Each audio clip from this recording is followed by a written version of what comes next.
নামাজ রোজা সব খুয়াইলাম দুনিয়ায় আসিয়া, সেই সালেরা গোসল দিবে, সেই সালেরা গোসল দিবে মশারি টানায়া। মুর্শিদের পালকি আইলা দোলা দেশা যায়া তারে জনমের লাগি। শেয়ার করেন, মানুষ কই যায় রে জনমের লাগিয়া, মুর্শিদের পালকি আইলা দোলা দেশা যায়া তারে জনমের লাগিয়া। এইবার লাগিয়া কত করলা মারামারি, আজকে তুমি যাবে চলে,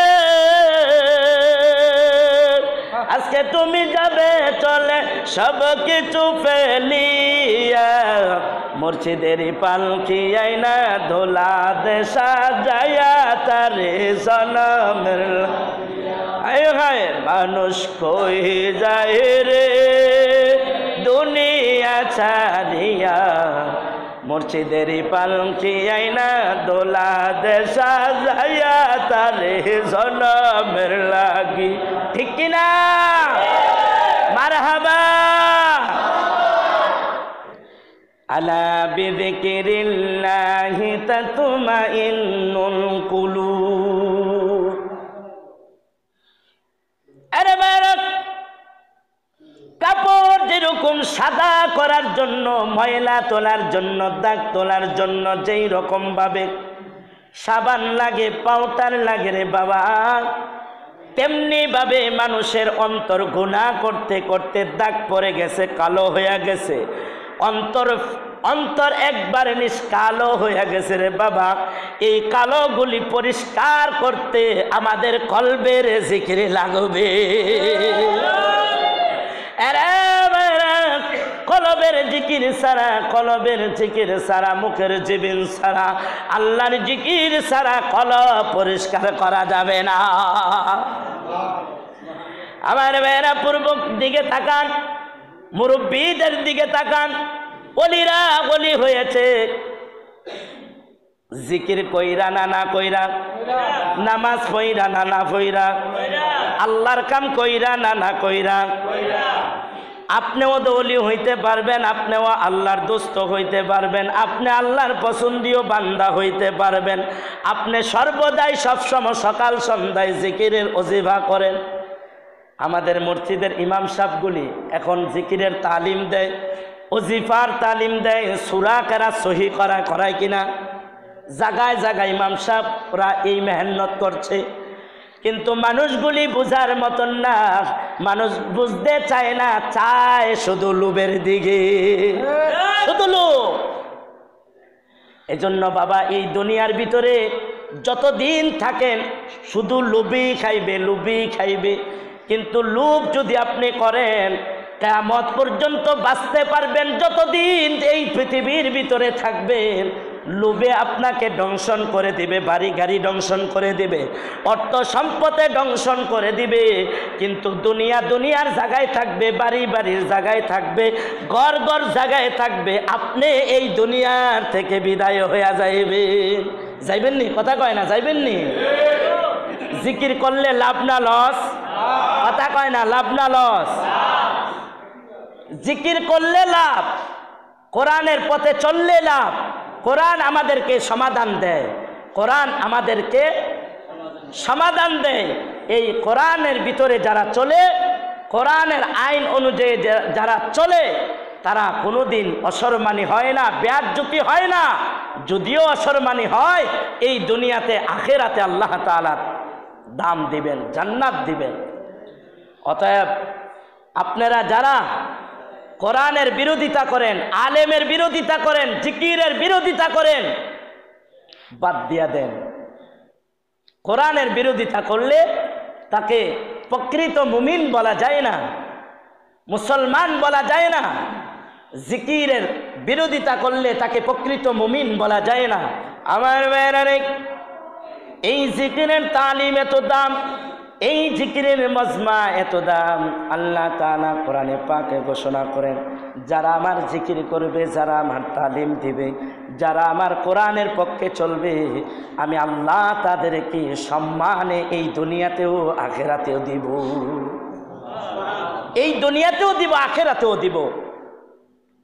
অতএব আমার ভাইয়েরা, এই কোরআন আছি বলি আমরা সম্মানের ভিতরে আছি। কোরআন যদি আমাদের না থাকতো তাহলে কোনোদিন আমরা এই সম্মানে থাকতে পারতাম না, ঠিক কিনা বলেন? আমার ভাইয়েরা, ভিন্ন ধর্মের ভিতরে গীতা আছে, বাইবেল আছে। আপনারা বলতে পারবেন নাকি এই গীতা রিচার্জ করে, বাইবেল রিচার্জ করে কোনো মুসলমান হিন্দু হয়েছে? কথা কয় না? কোনো গীতা বাইবেল রিচার্জ করে কোনো দিন মুসলমান হিন্দু হয়েছে শুনছেননি? আমার ভাইয়েরা, বেঈমানের বাচ্চারা, খ্রিস্টানের বাচ্চারা, ইহুদির বাচ্চারা, নাসারি বাচ্চারা, হিন্দুর বাচ্চারা কোরআন রিচার্জ করে করে, বিজ্ঞানিকরা কোরআন রিচার্জ করে করে এই পৃথিবীতে যা কিছু বানায় একমাত্র কোরআন ছাড়া কোনো কিছু বানাইতে পারে না, পারে না, ঠিক কিনা বলেন? কোরআন ছাড়া কোনো কিছু বানাইতে পারে না। আপনি আজকাল থেকে দেখেন 80 বছর পূর্বে, 80 বছর আগে এই হেলিকপ্টার দিয়ে আমরা বিদেশ যাইনি। এই হেলিকপ্টার বিজ্ঞানিকরা কোরআন থেকে রিচার্জ করে বিজ্ঞানীরা হেলিকপ্টার বানাইছে না বাইবেল থেকে? কথা কয় না? কোরআন থেকে রিচার্জ করে বানাইছে।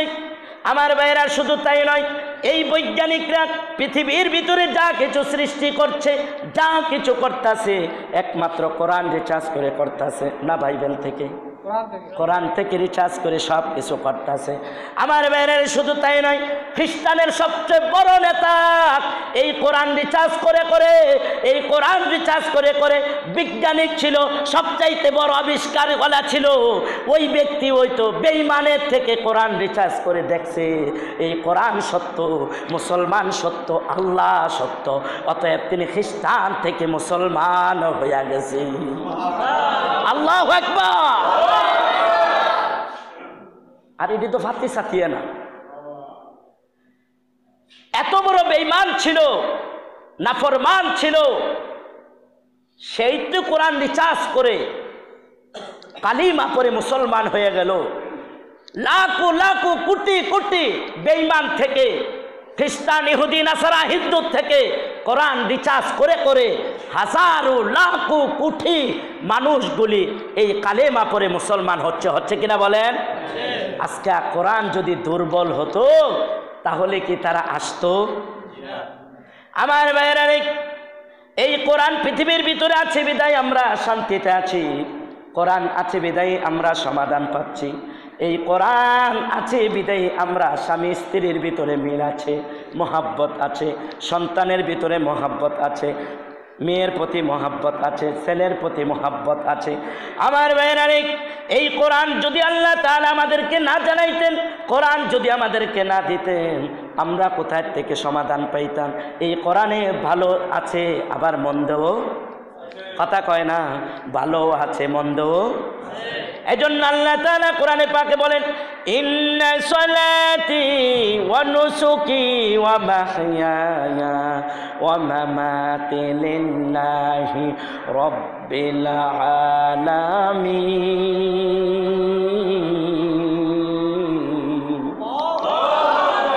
আমার ভাইরা, আল্লাহ তাআলা কোরআনে পাকে বলেন, হে দুনিয়ার বান্দা বান্দিরা, হে দুনিয়ার বান্দা বান্দিরা, হে দুনিয়ার মুমিনেরা, তোমরা জেনে রাখো, শুনে রাখো, এই পৃথিবীর ভিতরে তোমরা যা কিছু করবা সব কিছু আমাকে খুশি করার জন্য করবা। কারে? কথা কয় না, কারে খুশি করার জন্য করবা? এই পৃথিবীর ভিতরে যা কিছু করবা, এ আমার বান্দারা, আমার বান্দিরা, এই পৃথিবীর ভিতরে যা কিছু করবা আমাকে খুশি করার জন্য করবা। না কোনো মানুষ রে, কোনো ফিরে রে, অলি রে, সাজদা আসেনি, এটি আসেনি? হ্যাঁ, আল্লাহু আকবার। এখনো আছে, মানুষ কি এখনো বুঝে না? আমার ভাইয়েরা, আল্লাহ তাআলা কোরআনে পাকে বলেন, পৃথিবীর মানুষের ভিতরে যদি কোনো সেজদা আমি ফরজ করতাম, কোনো সেজদা আমি জায়েজ করতাম, তাহলে একমাত্র স্ত্রীকে বলতাম তুমি তোমার স্বামীর পায়ে সেজদা করো। আল্লাহু আকবার, আরো জোরে বলেন আল্লাহু আকবার। মানুষ এখনো কিভাবে বোকা থাকে, এটি মূর্খ, এখনো কিভাবে মানুষ বোকা থাকে। আমার ভাইয়েরা, অনেকে সম্মান দিবেন, মাজারকে সম্মান দিবেন, কবরকে সম্মান দিবেন, জিয়ারত করবেন, জিয়ারত করা যায়। কবরের সামনে কোরআনে কারীম থেকে তেলাওয়াত করেন জায়েজ, কিন্তু ওইগুলা করে গুমরাহির ভিতরে পড়িয়েন না, জাহান্নামের ভিতরেও যায়েন না।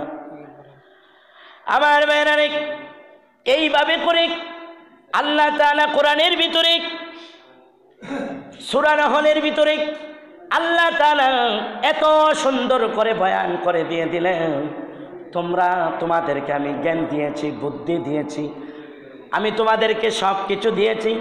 আল্লাহ তাআলা বলেন ফাহাদাইনাহুন নাজদাইন।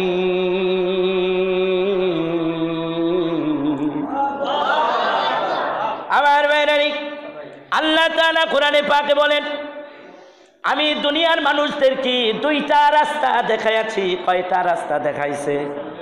দুইটা রাস্তা দেখাইছে, একটা শয়তানের রাস্তা আর একটা নবীর রাস্তা, একটা ভালো রাস্তা আর একটা খারাপ রাস্তা। আল্লাহ তাআলা বলেন এই দুইটা রাস্তা আমি দেখাইছি, এই দুইটা থেকে তারপরে আল্লাহ তাআলা আবার বলেন ফাআলহামাহা ফুজুরাহা ওয়া তাকওয়াহা।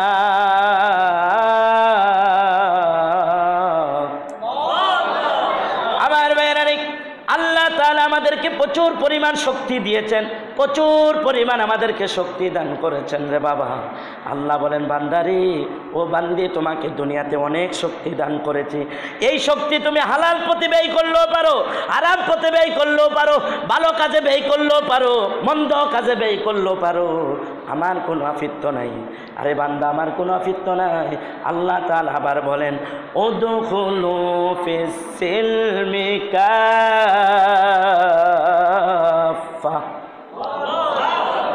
আল্লাহ তাআলা বলেন বান্দারে, পরিপূর্ণভাবে তোমরা ইসলামের ভিতরে দাখিল হও, পরিপূর্ণভাবে এই রাস্তার ভিতরে আসো, ইসলামের রাস্তার ভিতরে আসো, নামাজের দিকে আসো, কল্যাণের দিকে আসো, ভালোর দিকে আসো, অলির দিকে আসো, আল্লাহওয়ালার রাস্তার দিকে আসো।